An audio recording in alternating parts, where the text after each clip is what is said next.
Well, we know we've got a room full of women because that took no time at all to get everybody quiet and in their seats. That was amazing. Good evening. Welcome to Seat at the Table. I'm Martina Lauchenko. I'm a partner at Costanoa Ventures. And if you are not familiar with Costanoa, we are an early stage B2B venture firm that focuses on data, developer, fintech, and cybersecurity. This is our 9th Seat at the Table. And yes, yeah. And the reason why we started doing this was we thought it was critically important to have more conversations and actions so that there were more women having more seats at more tables. And if you're wondering, well, why does that matter to a venture firm? It's because we firmly believe that the more builders like you that are building technology that all of us use every day, the better that technology is going to be for everybody. So that's why we started Seat at the Table, and hopefully that's part of why you guys are here. So I'm curious, who here has read Atomic Habits? Wow, a lot of you. Okay, that's great. So you know the general concept, which is 1%, small little incremental improvements over time accumulate to spectacular, wonderful results. And so I want you to think about tonight as being an opportunity for that, where you're going to hear a lot of inspiration and ideas from our panelists and from your peers about things you might be able to do just a little bit better. And when it comes to people's career paths, my favorite metaphor for it is that it's more like a jungle gym than it is like a ladder, which means you're going up, around, through, or whatever your next rung might be. So as it relates to tonight and what you're doing, it's taking those little ideas and inspiration and applying them to your personal jungle gym and whatever is next for you. And knowing that if we do that collectively, we're going to have a much bigger playground and many more jungle gyms on which the people behind us can climb. So before I get into all the official programming, I just want to acknowledge the fact that we couldn't put this on were it not for a longtime partnership with LinkedIn. So I'm going to bring Alex Monk up here. Alex, where are you? To say thank you. Yes. Thank you all so much for joining us at the LinkedIn San Francisco office. This is our 2nd year in a row helping Costanoa put on Seat at the Table. We had so much fun last year. I brought my mom and we both made some connections that we still keep up with today. So thank you so much for letting us be part of this. And so excited for another great event this year. So without further ado. Thank you, Alex.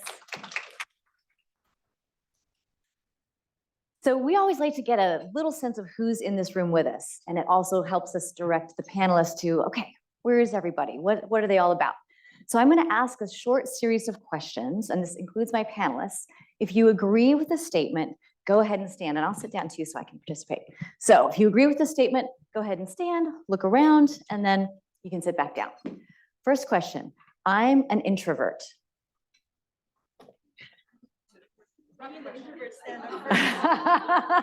Well, I just want to make a really special shout out to all of our introverts because it is not easy for you to be here. Yes, exactly. So yay, shout out to the introverts.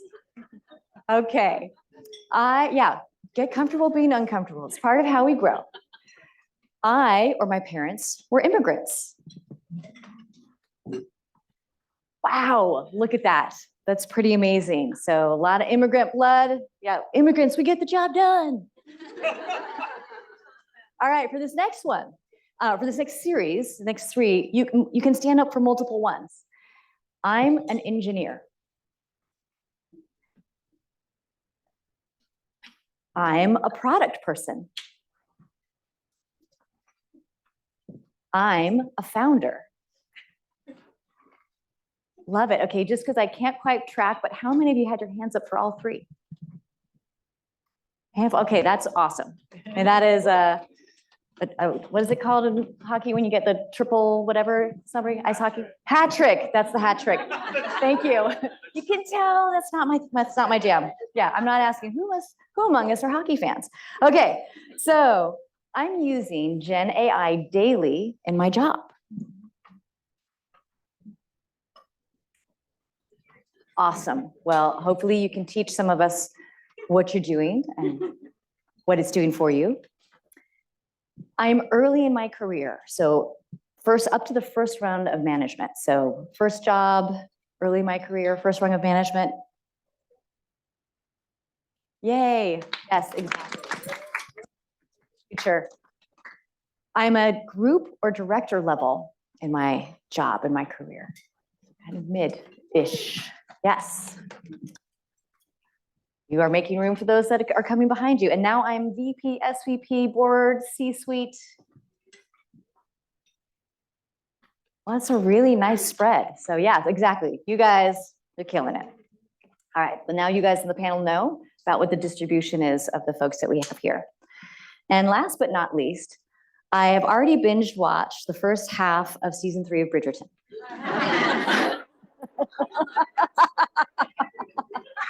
Excellent, yes. Yes, that was my Friday night. Yes, excellent. Okay, so before we start into our panel and before I do the introductions, we always like taking a little bit of time to level set on the current women in the workplace data. So let me see if this works. Yes, like us, Women in the Workplace report is in its 9th year, and they survey, it's the largest workplace data of it, workplace study of its kind. They survey 270 companies, over 27,000 individual employees. And this is not just tech, this is the workplace writ large. And here are some of the myths and realities of the current workplace for women. So the myth is that the biggest barrier to women's advancement is the glass ceiling. So it's as you get up there. But in reality, and this is for the 9th year in a row, the biggest impediment is actually that first rung of leadership. So there was a big accumulation of early stage folks here, but it's that first rung where you're facing the biggest amount of challenge. And this is what it looks like when you look at the numbers. For every 100 men that are promoted into that first rung of leadership, there are only 87 women who are promoted. And you can see here, it also changes based on race and ethnicity. So for white women, it's 91, for Asian women, it's 89. And then we have a pretty steep drop off for Latinas at 76 and Black women at 54. So the thing that I want to call special attention to, though, like anything in life, what we focus on and measure, we can improve. In the years 2020 and 2021, where there was so much conversation about how do we help progress Black women and Black people in the workplace in general, look how much these numbers jumped. 2020, it was 82 for every 100. In 2021, it was 96. And then we kind of said like, yeah, we're doing great. We took our eye off the ball a little bit and it dropped back down. So I bring this up just as an example of our work is never done. If we're progressing, we can't assume that that progress will continue to occur without us being diligent and staying on it. But there's some good news. So back when they started this study, only 17% of the C-suite were women, and now it's up to 28%. So that's awesome, progress, yay. Oh, yes. And so what can you do? What are some actions that you can take that can help with this progress? Well, if you are an employee or if you are a manager, I'm going to call attention to this second line in particular, which is performance criteria are consistently applied for all employees. Do you agree or disagree with that statement? Companies said, yeah, we're okay at 62%. But if you look at employees, they felt it was only at 35%. So that it really feels massively biased and very unfair. So as you think about you giving reviews of others, you assessing performance of others, keep in mind this bias towards bias that we have, and try and be really diligent about making sure you're taking care to do your best to be neutral and to be fair. Oh, it's fair, I'll put that in air quotes. And just to know that these biases exist time and time again. And reviews in particular are where women tend to suffer a lot of misjudgment and consequence of unconscious bias. Myth number 2, women are becoming less ambitious. Well, the surprise reality is women are actually more ambitious since the pandemic specifically, and it is flexibility and the fact that our workplaces have become so much more flexible that is fueling that ambition. If you look at this, 1 in 5 people are saying that it is that flexibility that let them stay in their current organization and avoiding having to reducing their working hours. Similarly here, outside of healthcare benefits, number 2 and number 3, in terms of what do I care about from my employer, it's opportunities to work remotely and control over where you work. So as a manager or someone that's hiring, or even someone that's applying for a job, know that this balance, this opportunity to be flexible is of really serious consequence to women in particular, and it helps drive them reaching whatever is next in that jungle gym for them. Myth number 3 is that microaggressions have a micro impact. And for those of you that are less familiar with the term, it can be something as simple as I'm in a meeting, I say something, and 1 minute later, a man says the exact same thing, doesn't acknowledge that it was me who said it first, and that's an example of a very small microaggression. But microaggressions actually have a large and lasting impact on women. And of course, it disproportionately impacts women of typically underrepresented minorities. So when women experience these over time, they start to self-protect, they contract a little bit, and they are more like 4.2 times more likely to almost always feel burned out, 3.3 times more likely to consider leaving their company, 2.6 times more likely to say they wouldn't recommend their company, and 3.8 times more likely to feel that they don't have an opportunity to advance. So we have to think about the tiny little things we do and the consequences they might unintentionally have on others as they're existing in our workplaces. So what are the actions that we can take around this?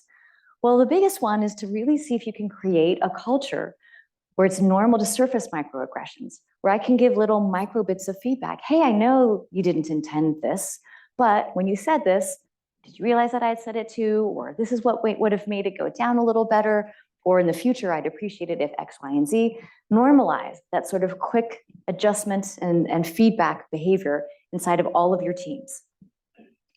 Psychological safety, also, I'll say, the big part of this. It's not just, do we say that something is safe or a team feels safe?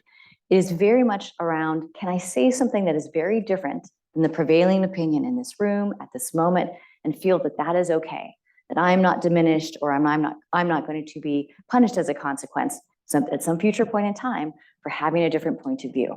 So that's all roped into how do we feel like we are safe and appreciated at our workplaces. Full report is here. That's enough about the data, but I want you guys to we're going to take about 1 minute where I want you to just turn to your neighbor. So the big part of tonight's event is that you get to meet other people. It's not just us talking at you. So turn to your neighbor for 1 minute and talk about something, that new insight, surprising amount of data, or something that you might do differently as a result of what we just covered. So we're going to take a minute, introduce yourself to a new neighbor, someone you don't already know.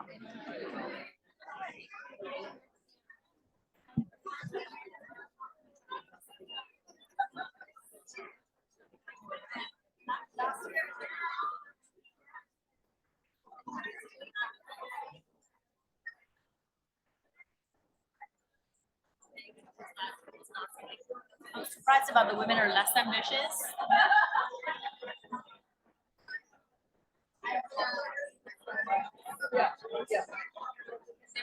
One thing is creating a culture of microaggression is like being able. It's also I think it's very hard to say it for yourself. So I think it's like, how do you like if you see it as another woman, how do you bring it up? The person who it happened to. It's a really good point. I just feel like that's.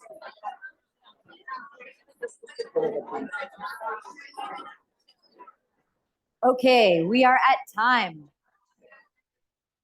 We are at time.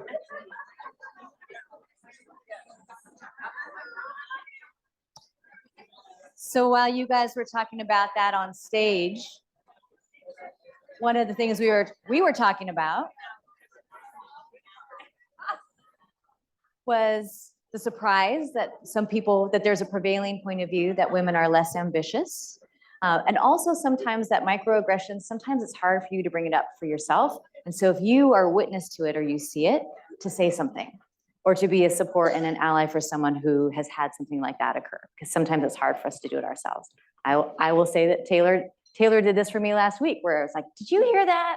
I'm not really, okay, am I crazy? And so she just supported me in making an observation. So that was great. All right, yes, go Taylor, being an ally. All right, so now I'm going to introduce my amazing panelists. So we have to my immediate left, we have Selina Tobaccowala, who has the only distinction of being the first return speaker that we've had. She was at our very first seat at the table. And since then, Basically calling me old. no, I'm calling you amazing because in that time, she's become the CEO and co-founder of 2 different companies. This is in addition to, yes, exactly, right? And prior to that, when the first time she came to us at Seat at the Table, she'd already been president and CTO at SurveyMonkey, the vice president of engineering and the co-founder of Evite. She's been on multiple boards. So Selina's got a whole lot of going on, and we're going to understand what has changed since we last spoke to her. Next to her is Chaitanya Ravula, who's a vice president of engineering at Slack. And she's had a number of different senior engineering management roles and director of engineering management roles at Rocket Fuel and Nextroll, and started off her software engineering career at Wayfair. And next to her is Rosa Gonzalez Welton, and she is a director of product management at Intuit. She was also a group product manager at eBay and Walmart before that. And she actually has a patent for sales matching system that she actually developed back at TrueCar. So, yes, right? So impressive. And next to her, our final representative from the world of product is Shannon Goggin. She is the CEO and co-founder of Noyo. And she has a really interesting, I call it a paladin path background. So she was a product manager at Zenefits. Before that, she was a senior consultant at Deloitte, and she kicked all of this off actually working as the director of Uncommon Grounds, a coffee place at Georgetown. So we're going to be drilling into all of their stories and all of that. All right, so we are going to start actually with you, Shannon. All those different paths. How is it that you wound up on the path to product and on the path to where you are now, which is a CEO and founder? Path to product is a jungle gym, I would say, for most people. There is not one way to get into it. For me, I was, as she mentioned, I started my career in management consulting, which is very, very far away from the world of building actual things at a startup. And after I did that for a few years, I said, let me go work somewhere and be part of building the thing and trying the new thing and seeing if I can learn from people who are doing that. So I moved to San Francisco. I got a job at Zenefits, and I started on an operations team. And that was the first job I could get. It was the seat on the proverbial ship that I could find. And I learned a ton because in operations at a startup, as I suspect some of you are familiar, you just do everything. You just do whatever is needed. And a lot of what I ended up doing was spending time with engineers, debugging things and trying to figure out what was going on so I could help with the customer or help with whatever was needed. And I was able to sit next to them and listen to how they worked and watch how they debugged something. So the next time I came to them, I could have progressed it a little bit further. And that turned into a job on the product team, which was great because you also do a bit of everything in product and whatever's needed. And it looks very different at every company, and different teams within companies, it looks different as well. And that turned into just a really deep knowledge of the space I was working in, led to an insight, which led to my company, Noyo. So Rosa, when you got accepted into Yale, your 2 immigrant parents had never even heard of it and they didn't know what it was. So tell us the story of your background and how that eventually landed you to where you are today. Certainly. My parents were immigrants from Mexico. My mom came to the US to be a nanny. My dad was a migrant farm worker. And somehow my mom said, hey, I'm going to read Dr. Seuss books to this little girl. She built a love of learning in me. And when it came time to apply to college, it was quite random where I applied, and I was accepted at Yale. And my mom's response was, jail? What is this? Thankfully, my principal explained that it was a good thing. And also, thankfully, they agreed to let me leave home to go to college. Many of my high school classmates didn't have that. They had to stay home. And in college, I had a work-study job where I was told one day, hey, we've got this URL. Can you do something with it? And I said, yes. Went back to meet my friend John. He taught me basic HTML that night. And I created a website and I thought, oh, this is cool. I make this, it's in the world, and I can learn and improve it. And that turned into really a love of problem solving, which is, I think, is the root of what I love about product. Chaitanya, sorry, I mispronounced that. You started off with a bachelor's and a master's in mechanical engineering. How did you wind your way to software engineering and continuing down the software engineering path? I graduated from Cornell with a master's degree in 2008, which was probably the worst time ever for anybody to graduate, especially if you're an immigrant, because nobody was sponsoring visas. My major was large-scale system simulations, lots of mathematical modeling, analysis, and I was already writing a ton of code in MATLAB and Python. So I moved to Singapore, worked at Institute for High Performance Computing as a researcher. And I moved back to the States, and Boeing, all the classic companies that mechanical engineers go to, none of them were sponsoring visas. So I went to an alumni event where I met the founders of Wayfair, and they said, yeah, come work with us. I was like, I don't have a CS background. They're like, we'll figure it out. And yeah, here I am. And Selina, take us back to, I mean, you've clearly accomplished so much and done so many things. What made you discover that internal drive that kept you curious and kept you trying all these different things? So my origin story was also in college, and it was 1997, just to date myself. And at the time, it was tons of startups. So there was Excite, there was Yahoo, Google was coming. And so being a computer science major, it was like, sure, we'll start a company. And we actually had like 4 products. We kept trying different products. And it was really a moment where it was my senior year, it was the Stanford Job Fair. And I called my dad in panic and was like, should I go? Should I go? And he said to me, there's 3 things you need to think about. The first thing is, are you working with great people? And my co-founder was like amazing. Actually, ironically, 15 years later, started my second company with him again. And then the second thing he said to me was, do you enjoy what you're working on? Like, is the product, the mission, is that something that you get excited about? And we had a terrible idea at the time that eventually became Evite, but I was excited about it. And I was like, yes. And he said, third, are you learning at a quick clip?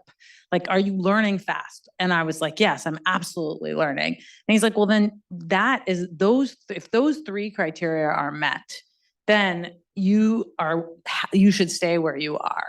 And if at any point in time, those criteria are not met, you need to leave your job, you need to move on or look for something new in the same organization. And I've actually literally every year, at the end of the year, I write down, what do I want to learn this year? Proactively, because otherwise you can get into this position where you're like, oh, I'm on a little bit of a, yeah, I'm good at what I'm doing it, it's fine.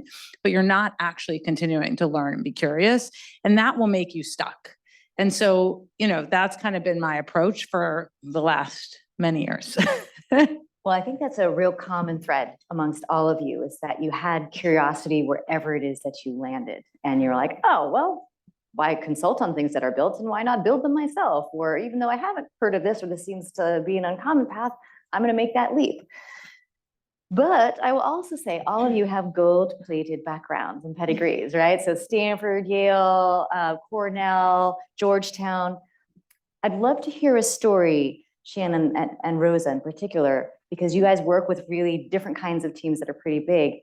How do you make the decision about someone who doesn't have the gold-plated background and say, this is how I assess that person, this is what's most important? So Shannon, we'll start with you. I almost never look at that stuff when we're interviewing. Actually, just running through a couple of my top performers in my company, I have no idea where they went to college. And I think it's because we just interview for experience. We think about what we need in the role, what are the traits that we've seen in really high performers at our company, and it's different for different companies. Every company has their own culture and their own, their own way of working. And so we just we're looking for these certain traits in people. And yeah, as you asked that question, I have no idea. So what are those traits though? Because they're clearly important. Yeah, one of the traits for us is being able to break down something complex and simplify it to figure out a path forward. So one of our operating principles is chart the course, which means you got to have a perspective on where you want to go. You need to have a point of view on what you think the right thing should be.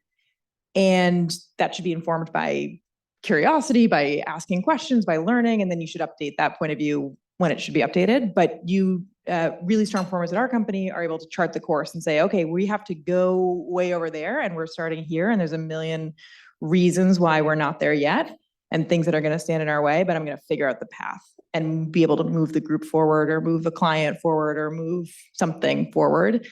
Because otherwise there's just too much, especially for a startup, everything is against you. That's just the default inertia. So that's a big trait for us. That's a really good point. So startup life is great, but it's really, really hard. So Rosa, you haven't really been in the startup arena. So how does it work at your more established companies? I did have a stint at TrueCar in LA for 5 years. I was the 30th person, and it was such a learning experience. And I would say, similar to Shannon, I don't look at the background. I think there's enough judgments made, positive and negative, that I don't want to add to that. And I really look at traits around ability to see the future and be comfortable with ambiguity, be able to persuade people. Really, I need an army of advocates making the product happen. And so where the story that comes to mind is there was a hiring decision when I was an early manager. 2 candidates had gone through the process with very good ratings. And my manager at the time wanted to hire the person from the established company, the big tech. And I just saw something in this other candidate, a fire so I fought for this person, and I saw her rise, get promoted every year. And now she's chief product officer at a huge company. So I'm so happy to have a little part in that by making that argument early in her career. Impressive. So since we're talking about early career, I'm curious, Chaitanya, what do you think is important for someone to display to stand out? Like how you're in an interview process or you're just in a team. How does that fire make itself apparent? I think a lot of curiosity, especially when you're early on and just working so hard that they can't ignore you, I think is what will make people stand out. I don't think earlier in my career, at least, I never optimized for what is the title, what's the company. I focused on, what will I learn if I take this job? And community, who are the people I will work with? Because there are people that I still am in touch with 15 years ago, that I used to work with 15 years ago. And the last one is the impact. I think if you are a person that loves to work at mission-driven companies, then focus on what the outcomes are. Take risks. I think that's the biggest advice. Selina, you obviously have a lot of experience in the later stages of people's career. So at the later stages of people's career, which was almost a third of this room, what makes somebody stand out? So I think it's really aligning yourself behind specific metrics and being able to show those metrics are moving. So when you're thinking about, if you're a product leader, it's what is conversion, what is churn, like what are the key metrics that we are trying to drive, whether it's you or your team, and how are you showing that those are actually moving? And same thing in engineering. It's, delivery timelines. It's always, team happiness. And you can't know that without surveying it regularly. It's, efficiency, productivity. So it's like figuring out what are those key metrics I as a leader or I as even middle manager, I as an individual am trying to drive, and then showing, how that line is going on that regular cadence. Because ultimately, people cannot argue with numbers progress. And if you are being very transparent about what those are, they're not always going to go up. Sometimes things go down, but it's being able to say, here's what's gone down and here's what I'm going to do about it. But that leadership, really tied to metrics, I think is something that really causes women, especially, to shine, because there is very much another myth that, women are less analytical. One thing that you said that I think is so important is the ability to talk about, hey, this didn't go well. And that a real leader, and how important that is as you become more senior as a leader, to get very comfortable saying, this didn't go as well as we expected, but here's why, here's what we're doing about it. But just to accept and embrace that as part of being a leader. So Shannon, I'm curious, when you first made the leap into management, what made you say, yep, that's something that I want to do? Good question. I think when I first became a people manager, I was like 23. And so it was just the next little thing I could achieve. And it was right in front of me. And it was sort of trained that you manage the person who came in the year after you. So it was a really great place to learn to be a manager, because it was a very well scoped, and this was back in management consulting. So the very specific project structures. I managed 2 people, and we worked really closely together in one team. I think now my job, our company is 80 people. So it's a bit of a bigger mandate, and I don't get to see every single person on my team every day. I don't get to have a direct conversation with them every single day. And so that's actually been really challenging for me. I get a lot out of interpersonal connection and making eye contact with people. And that is something that I am working on myself as a leader, is how do I communicate, not just in a one-on-one or in a small group of 5 people, but how do I communicate effectively to 80 people or 300 people who are all coming from different perspectives, different contexts, and how do I bridge that gap for everyone? I haven't found the perfect thing, so it's something I'm constantly working on. But thinking about the question of how do you stand out, I love it when someone on the team comes to me and says, I see this thing, I don't think it's working as well as it can be, or I think we could do this differently. What do you think? And then can I go try it? That's like the greatest way to stand out. Like, just if something's not working, say it, like name it, and then interrupt the flow of whatever progress is happening to try to change the course. Those are the people who I'm like, oh, they can take on bigger things. That's such a great example. This actually happened to me. So this was Loud Cloud. As it was going public, a product manager actually ran the numbers about what the cost structure was and discovered that it was unsustainable as we were trying to pitch and go public. And he got on the plane with the senior leadership staff saying, hey guys, you need to be aware of this. And he changed the course of what we needed to do, because he saw something and he ran the numbers. He was former consultants, and it's just like, you guys have to understand what this is. And no one had seen it, and no one had realized, because we were running so fast in all these other directions. So it can be really big at really big times, and it's never too late to point out this needs to be fixed. Chaitanya, you have one of the more unusual stories of first-time management that I've ever heard. So let's share that story with everyone. Yeah, I was working at a company, and we were working on this product. Ad tech was all the rage back then, and we were working on dynamic product feed ingestion platform. And I was the only one working on it at the time, because it was a prototype. It was a pilot that we were going to run, see how it goes. It took off, and we had tons of customers sign up, and they wanted a lot of hands-on support because it was a pilot. And I talked to my boss at the time, and he was like, oh, I don't have bandwidth, but you should hire people and manage them. I was the person who was like, I never want to be a manager. That's not my jam. I never want to be a manager.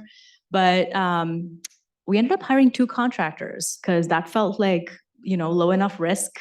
And they gave me the room to try it out, and I loved it. I think in the beginning it was very tactical of, can we deliver this thing? Can I, help the team execute? It was a team of 3. All of them were converted to full-time, and over time I realized that I actually loved people management, because it's fulfilling to see other people on your team grow.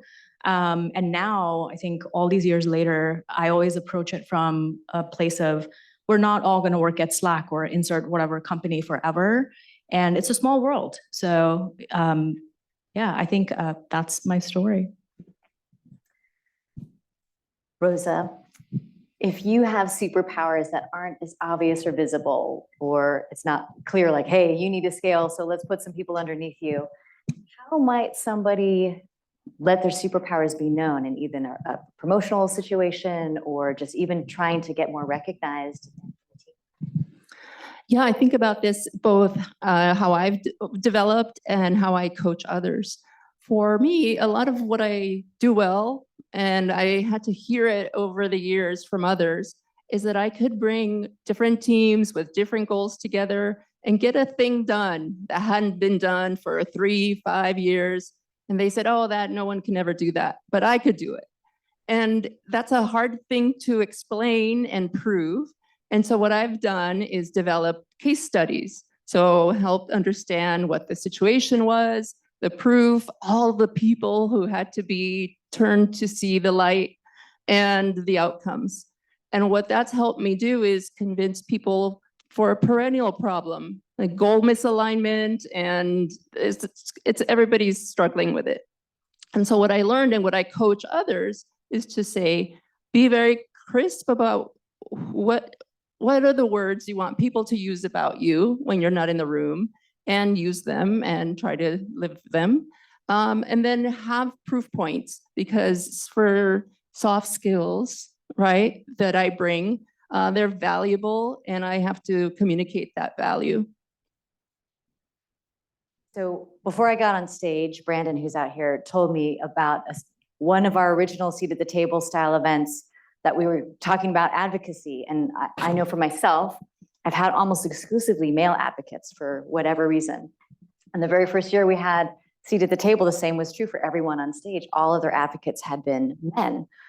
And that's why it's so important to have all the men that are in this room, because you will have an enormous role and you will be very consequential for someone's future that you don't even know yet. So Selina, I'd love for you to share, in your long experience so far, who have been the biggest advocates and what did that look like? So, Dave Goldberg, who is our CEO of SurveyMonkey, and he, I think, is actually who introduced me to you guys. He passed away suddenly in 2015, but prior to that, he was a huge advocate. And what he did was very specific, which is we would sit down, the review was very casual, but it was very much, I don't believe in the fact that a manager is going to come to you and say, here's everything you need to do. Like, you need to bring to a manager to say, hey, like, I think I'd like to be a CEO. Here are the skills I think I'm lacking. What is your perspective on that? Like, bring that to them.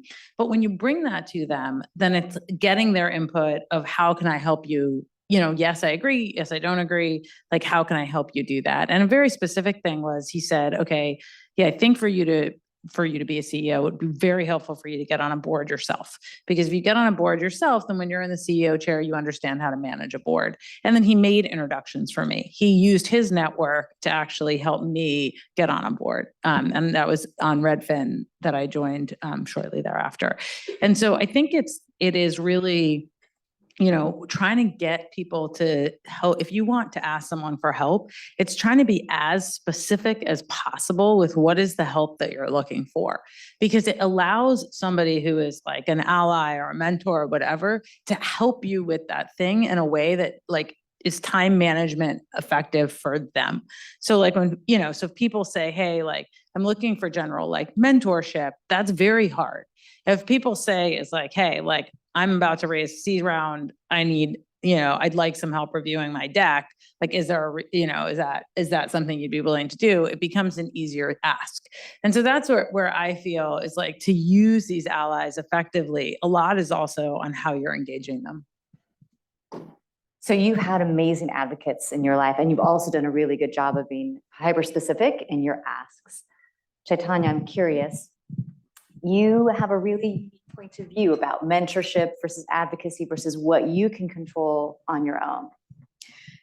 I think I always, I would ask that question of like, hey, can you mentor me when I was earlier in my career? But I think over time I've realized that having one person to solve all of your problems and be available to meet you at a weekly, monthly, recurring basis, that's not how life works. I think what's more helpful or has been helpful for me, incredibly valuable, has been having a board.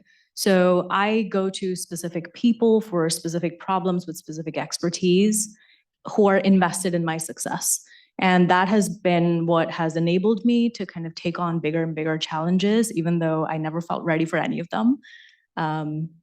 So I think it's important to know what you need help with and who are the specific people who can solve it for you. And they also need to know, ideally, how you work as a human. That's always helpful. how did you make the decision of who should fill out your board? Like, what kinds of skills did you surround yourself with? I think the biggest one is engineering, since, I'm in engineering. I think I always turn to one of our ex-CTOs for any advice when we have big infra problems, for example. So you think about what are the things that I need help with, and specifically for me, where are the areas that I have big gaps in my knowledge, and figure out who can help. Milena, who's sitting right here, is a mentor, and she's definitely on my board because I reach out to her every time I have problems that we're solving, big problems around scale, infra.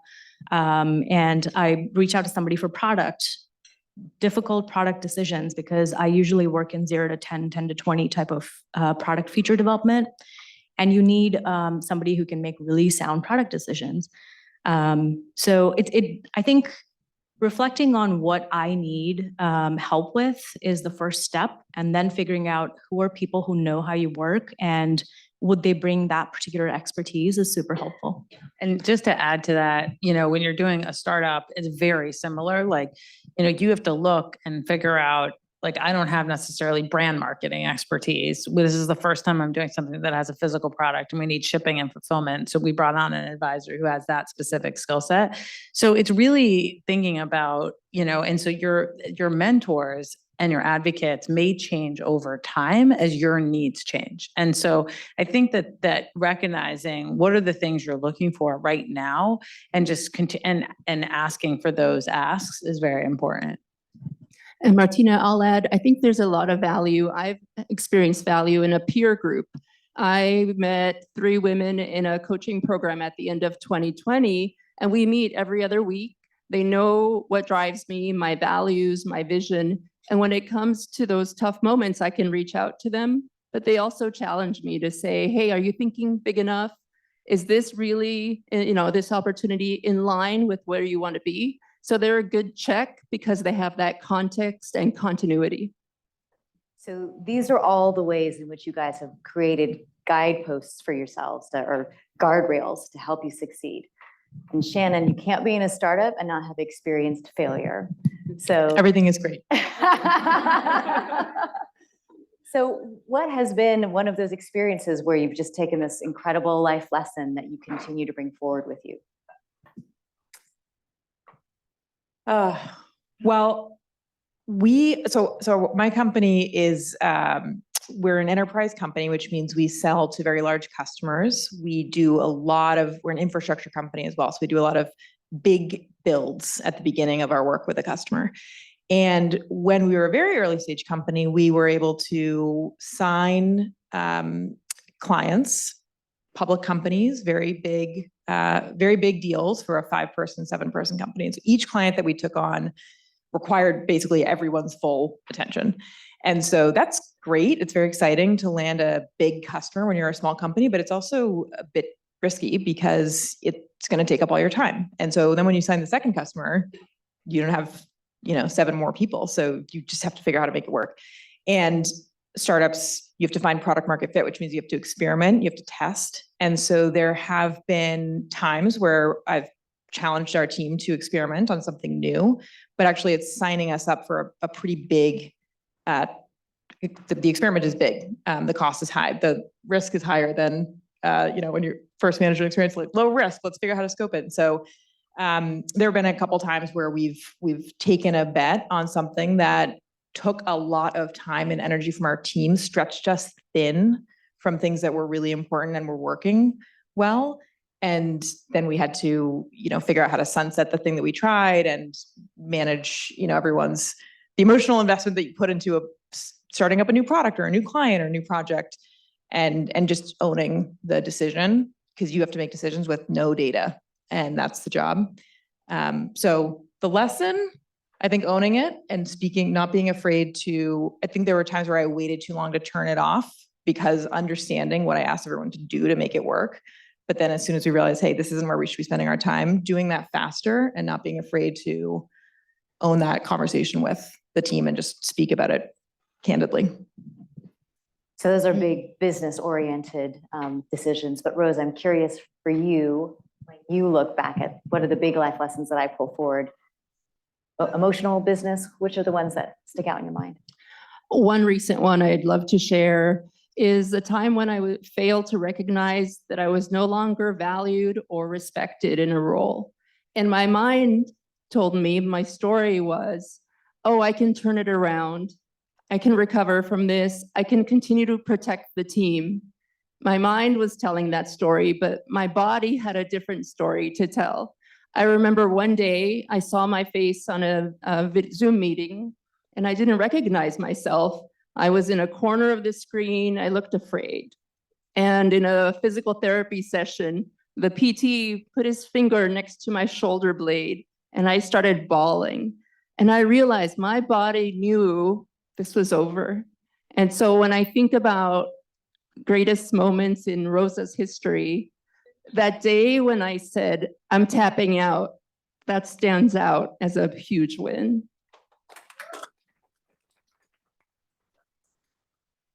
One of the things I love about that story is I think sometimes we're all hyperachieving types in this room. And sometimes we can tell, our mind tells us what we want to believe and our body knows what is true for us. So sometimes we have to lean into what our bodies are saying because our bodies can't lie. So imposter syndrome, Chaitanya and I had this great conversation about it. And we usually ask, it used to be one of my standard questions, how many of you suffer from imposter syndrome? But I'm no longer gonna ask that question. Chaitanya, tell us why.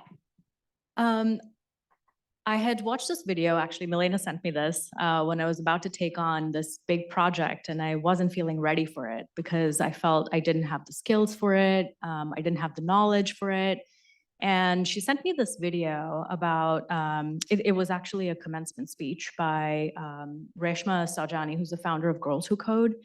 And she talks about how imposter syndrome is, it stems out of structural inequality. It is not necessarily a problem, or it's not a deficiency in us as people. It is, it's financial, it's cultural, it's political. All of these things lead us to believe that we're not good enough. But really, it's the system that's the problem. I think you said it better earlier about bicycle phase. You're a better storyteller on that one. Oh, so, and I learned all this by watching the video that she sent, which is back in the late 1800s, there was this a medical condition called bicycle face that only afflicted women. And here were some of the symptoms: flushed cheeks, a stern face.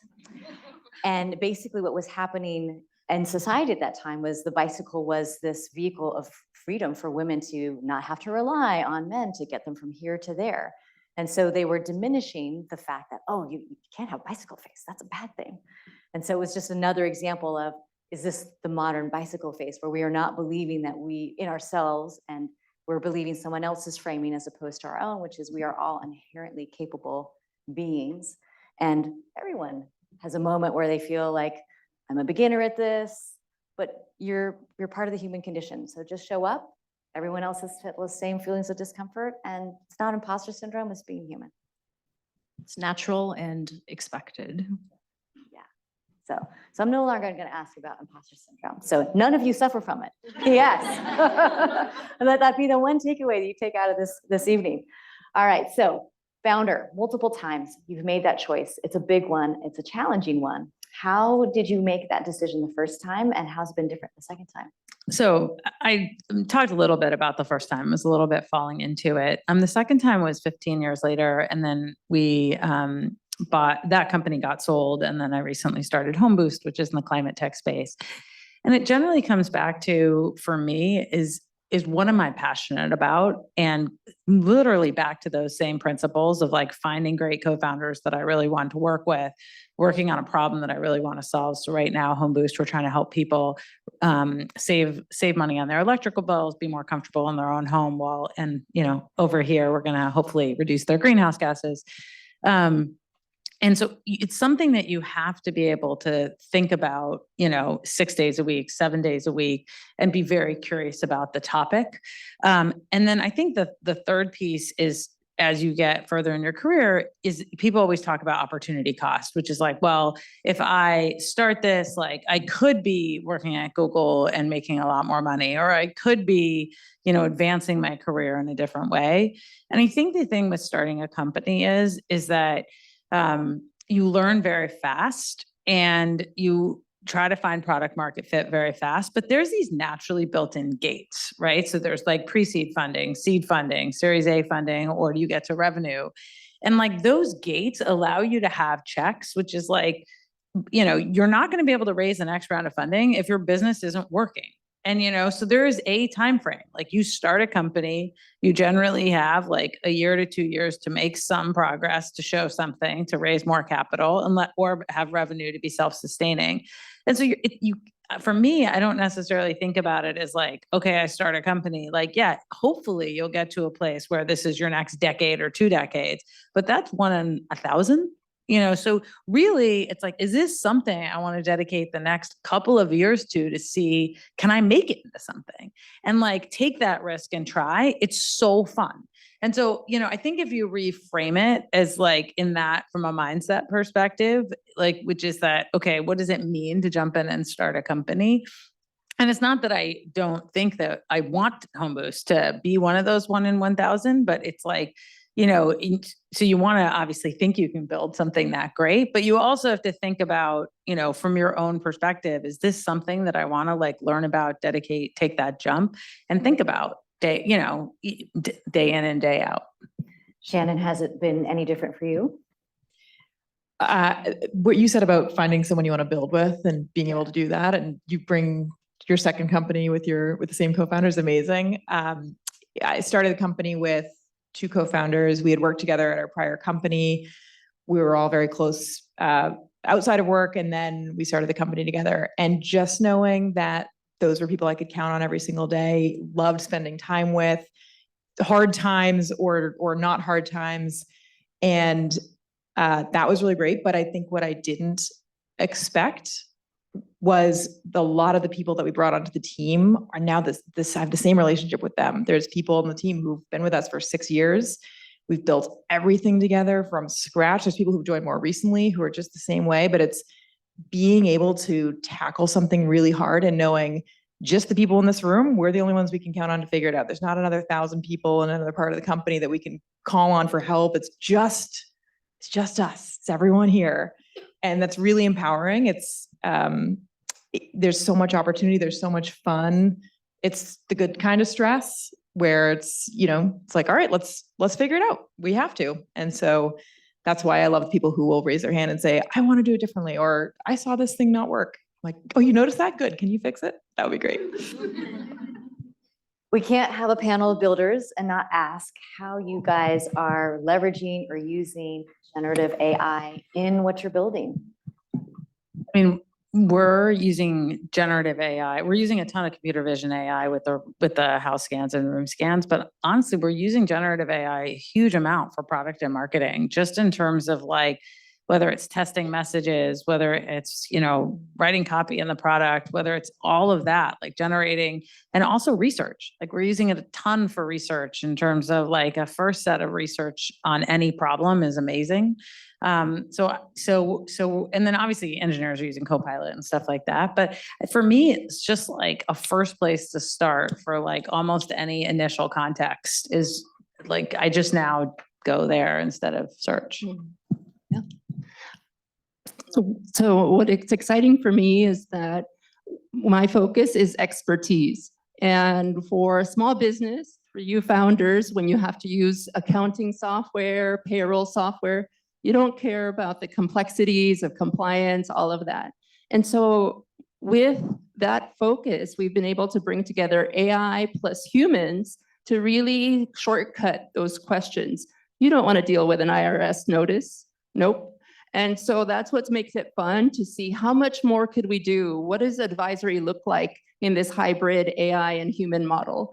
Plus, as Selina said, just the idea generation changes the game. I work at Slack, and some users tell us that Slack can be overwhelming.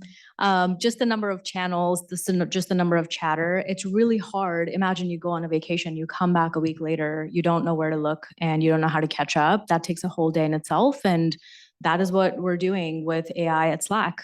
You can get a really nice summary or a recap of different channels, and you can pick which channels you want to get recaps from. There's a lot more that's coming up that we could do inside Slack with AI, of course, because all of the work, conversations and work gets done in Slack. So it's actually a perfect canvas for AI. Shannon, how about at Noyo? We are using it or experimenting with it more around productivity, developer productivity. We do a lot of integrations. We do a lot of data reconciliation. And so there's tons of opportunity for it there. I will say that we're also very cautious with it because we manage people's healthcare data, and we're not going to put that into anyone else's public model. You can rest assured. Trust Shannon and the team at Noyo. So last big question for you guys is, this is the 9th time that we're doing this, and you've seen things in the progress that we've made in the 8 years. How do we know that we are progressing? So 3 years from now, what will things look like? What will be different as a result of the 1% that each of us in this room are investing in? I mean, I think it goes unfortunately back to those numbers, which didn't look good for the last year. But you know, it's exactly what I think you kicked it off with, which is we can't move what we can't measure. And so it's just continuing that measurement in your company, making sure that, you know, in my perspective, compensation data is as open as possible. That's one of the biggest levers, and as transparent as possible, making sure interviews are behavioral-based questioning versus historical-based questioning, all of the things that we already know make a big difference in reducing bias. It's like just trying to push to get those things implemented in your company. Yeah, I was gonna say, it doesn't feel like we made a ton of progress. Yeah. We regressed a little bit. But I do think there are a lot of initiatives that are working. I think pay gap, bridging the pay gap is a #1 thing. And Salesforce has this fantastic program actually where they look for systemic disparities and they are adjusting comp for everybody across the company. I think companies have a lot of power to help change the current situation. But additionally, I think I would love to see those numbers go up too, but it feels like the lack of flexibility at work, the RTO conversation has really set us back. As a mom, I think it would be impossible if I were working, you know, I had a commute of 2 hours each way. That would definitely make me, you know, rethink my current job situation. Luckily, we're in a hybrid model, but that feels like such a privilege versus something that everybody should just have. And then, of course, there's the political environment we're in, where, you know, I think there's a lot to be desired. I have the similar thoughts. The view at the top hasn't changed a ton. The profile is quite similar, but I am encouraged. Last week, I was at the Latinas in Tech conference just down the road. Hundreds and hundreds of younger women connecting and empowering each other, giving each other the tools. And so I'm encouraged that there's more momentum around groups to take the seat at the table. Yeah, I'm thinking from a founder perspective, and the numbers there are not great either. So I would love to see more women founders. I They're would way love to see worse. Worse. Let's be clear, they're minuscule. Yeah, not great. So if you want to start a company and you want to talk to someone who's been through it, call me. When I was starting Noyo, I had also lots of wonderful male advocates and mentors who helped me, but they were the ones who pushed me for a long time. We were bootstrapping from the kitchen table, and that was great for a while. And then people were like, actually, you're just procrastinating. You're just avoiding raising money. That's what you're doing. You're signing up these customers. Who's going to build this stuff? You can't do this, the three of you. And so they really pushed me and helped me navigate something that felt very foreign to me. And that was really critical for my own comfort and confidence to go and try something where I didn't know the rules of the game, but I knew there were rules, and everyone else I was going to talk to was going to know those rules. So I don't know how to fix the system, but if you want to start a company and you would like to talk to someone who's done it, please call me. All right, speed round. Where'd you hate? I was actually going to say hate. Just. Later. CEO. And Shannon, word you love? Words I love. Or a word you love? Oh, yeah. a word I love. A word I love.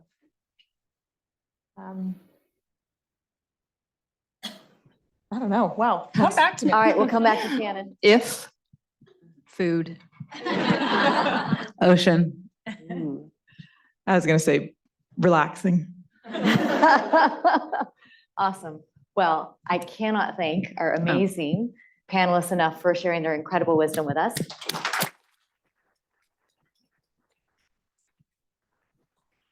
And we want to make sure that you all have time to talk about all that you have learned as well. But since we are thanking our panelists, I also want to make some quick thank yous to the team at Costanoa that makes this possible, starting with the investment team. And I want to make sure I get everybody. So Amy, Tony, John, Mark, Greg, Rebecca, Michael, Nicole, Nancy, and Mike. And then everyone on the builder ops team. So Jim, Michelle, Katie, and Arpie, and Ren, and Pamela. And very important is the quarterback of all of this, which is Taylor Bernal. So thanks to everybody.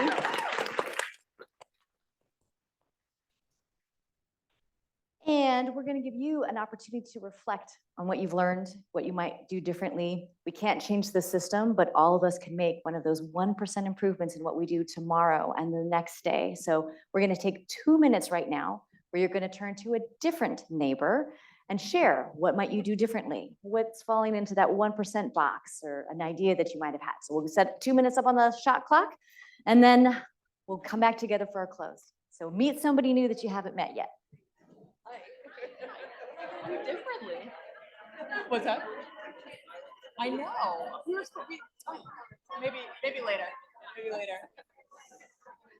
Oh. I have to say, you make founding companies sound like Oh, really? I was worried I was coming off a little tired. you with the people you choose on the problem you choose. Yeah, they are great. They are great. But don't you have those people who you're like, oh yeah, these are just my work best friends? Yeah, there's people. Yeah, people, yeah, yeah. yes.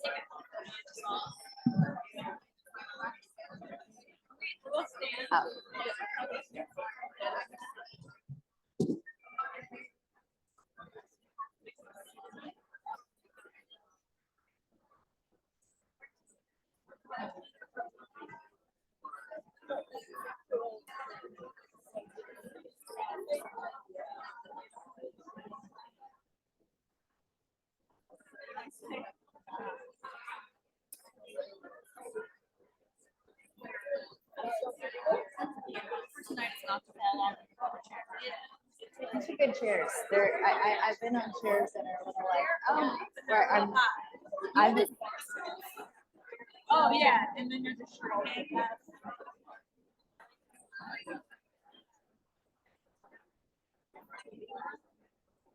I'm glad you guys made that sound so much. There is an opportunity.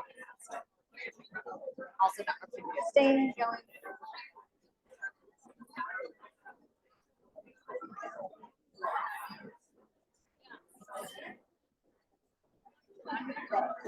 Not gonna lie, it's stuff, but when you're ready, talk to us.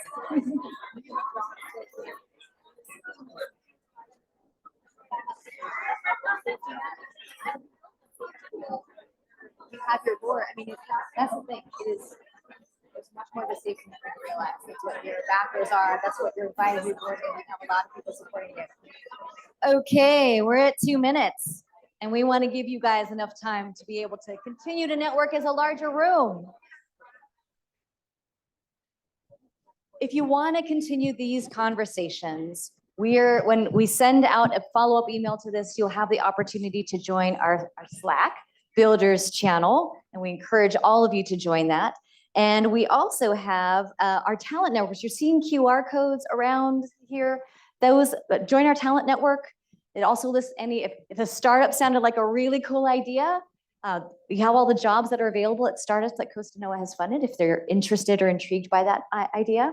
And I'm going to leave you with one parting story, and it's a short one. So I'm a massive fan of Amy Poehler, and she did a masterclass called Prepare to be Unprepared. I'm seeing a head nod here. And she talks about the concept of all of us being more like Russian dolls, where we each have these nested versions of ourselves that we molt and grow into. And your old self is in a relay race with your new self, and you hand the baton. Your old self hands the baton to your new self. And you accept with grace all that your old self brought with you, said, thank you for getting me here. But you take the baton and you courageously make that run and leap forward with whoever your new self is. And I hope tonight has given you a lot of ideas and inspiration for whatever that new best version of you is going to be, whatever that next rung is going to be on your jungle gym, that you will leap towards with that baton to wherever it is that you want to be next. So thank you all so much for being here. We'll be here till 8 o'clock. Thank you for being here.